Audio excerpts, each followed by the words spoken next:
Bismillahirrahmanirrahim. Sebentar ya, anak pun nak balik juga. Pakar-pakar nak balik belakang dah. Cuma gini aja, nak simpulnya, ibu-ibu dan bapa, penokor dan penokorwati semua, balik terus sampaikan kepada sahabat-sahabat yang lain. Ini adalah program, bukan program play-play ni, bukan main-main. Sebab kami dah round berbagai rancangan dah. Kali yang ke-11 dah ni kami round. Dapat saya akan simpulkan, macam ni aja kita dalam Pelabda. Saya ada seorang sahabat saya Qadi. 2-3 minggu yang lalu saya forum dengan dia untuk radio Kelantan FM. Sudah forum minum air. Dia cerita kat saya, dia bukan orang Felda. Dia kata, Ustaz Muhtar, dia kata, sejarah saya jadi Qadi, dia kata, cukup satu peristiwa yang nak kata kelakar juga, macam-macam ada. Saya tanya dia apa cerita. Dia kata, anda tahu tak, dia kata, pagi tadi sepasang suami isteri berkelahi, baloh nak bercerai. Sampai depan jabat Qadi, tak ada turun kereta yang sisi isteri, yang perempuan lah, beleter dah. Orang semua tengok, masuk dalam jabat Qadi. Kerana dia kata, nanti dulu Kak. Apa dia cerita? Semua suami dia tak baik. Tok laki gapo lah, bengong, Allahu Akbar. Dia kata bengong tok laki dia. Tok semaya subuh, balik tengah malam, macam-macam lagi. Sampai Z. Kerana tu kata, nanti dulu Kak, sabar. Bagi tahu ke Qadi lah, nak gitu. Kak tak sabar. Walau macam mana pun sebelum jatuh matahari Kak nak bercerai juga. Oi, bahaya betul perempuan ya. Kadang dia tak nak gitu ya. Kerana itu pun masuk bagi tahu ke Qadi. Dia kata, tuan, tak tahan dah luar. Semua masuklah, dua-dua kau. Jangan sorang-sorang dah. Dua-dua repah aku dia. Masuklah sorang. Apa dia Kak kata? Dia kata, cik, saya masuk dululah. Tu dia. Dia tak bagi suami dia masuk. Demo duduk luar, dia kata. Demo duduk luar, tak ada abang dah.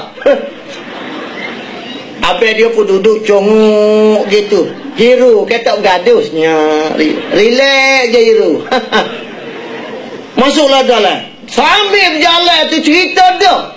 Tok Qadi kata, duduk dulu Kak. Baru cerita. Banyak sangat ni dia kata. Duduklah cerita. Habis la ilaha illallah. Start daripada kahwin. Syekh tak jumpa Syekh. Sejak daripada kahwin sampai ke hari itulah, tak molek belakang tok laki dia, suami dia. Tok Qadi kata, ada lagi ke Kak? Banyak lagi. Padai hak ni dulu, dia kata. Tu dia. Padai hak ni dulu. Banyak lagi, dia kata. Hak ni pun cukup lah. Nanti Tuan Qadi, kalau dia masuk, nyar dia. Tu orang Kelantan lah tu, faham tu. Orang lain tak faham tu. Lepas pada tu, tak apa. Kak kena cerita habis. Lepas ni tak boleh cerita dah. Bagian saya pula. Dia kata, padahlah Tok Qadi, kau mana-mana pun saya nak bercerai juga. Keluarlah sisi isteri, masuk suami pula. Selisih kat pintu tu. Selisih kat pintu tu dia boleh lagi. Dia kata marah ke suami dia. Tu cerita habis tu, kata Qadi tu. Dia tak bagi suami dia cerita habis. Dia cerita habis, tak apa.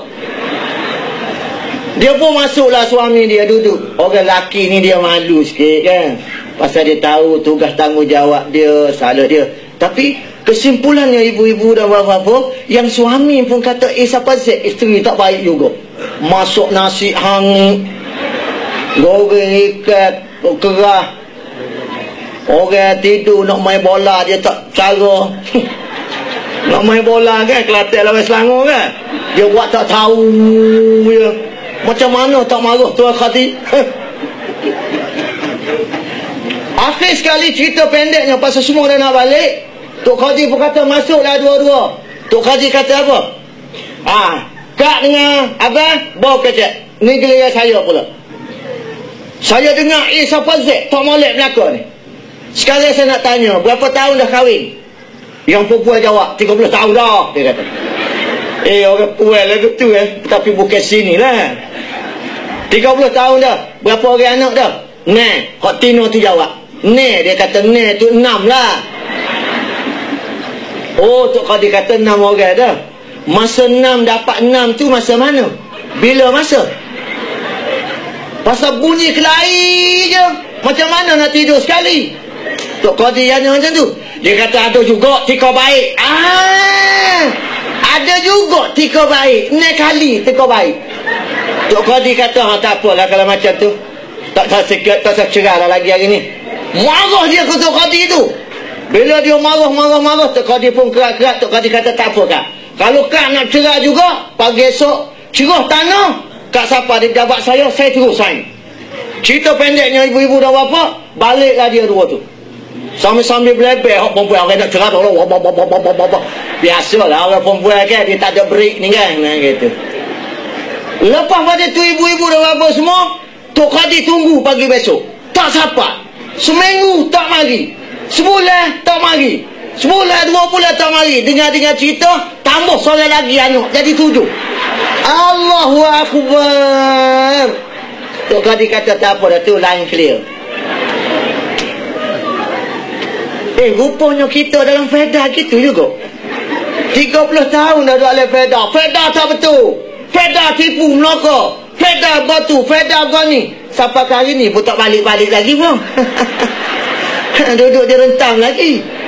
Oh, kau dengar kau cerita faedah tak bagus. Gawa faedah itu. Faedah tipu melaka. Last sekali bunyi pegawai kata, pergilah pejabat. Duit SNT sampah tu. Oh, cik, nama saya ada. Cik. Oh, bila hujan lebat baru teringat ke suami. Macam tu lah, bila susah jumpa pegawai. Bila letih jumpa pegawai. Jumpa pengusaha faedah. Anak tak boleh butir pun jumpa faedah. Macam-macam. Tapi mulut kata faedah tak bagus. Faedah jahat. Faedah itu. Akhir sekali kau tambah anak. Cerai ada juga. Ya gitu. Tak ada lagi dalam faedah yang kata faedah jahat. Bawa anak bini balik kampung. Orang kampung tanya, mana dia mau balik ni? Faedah jahat. Tak ada pun. Sebab itulah ikhwanul muslimin, saya nak mati awah malam ni. Nak nuktah. Janganlah cakap macam tu. Bersama dalam faedah, InsyaAllah kita akan berjaya pada 50 tahun yang kedua. InsyaAllah lah.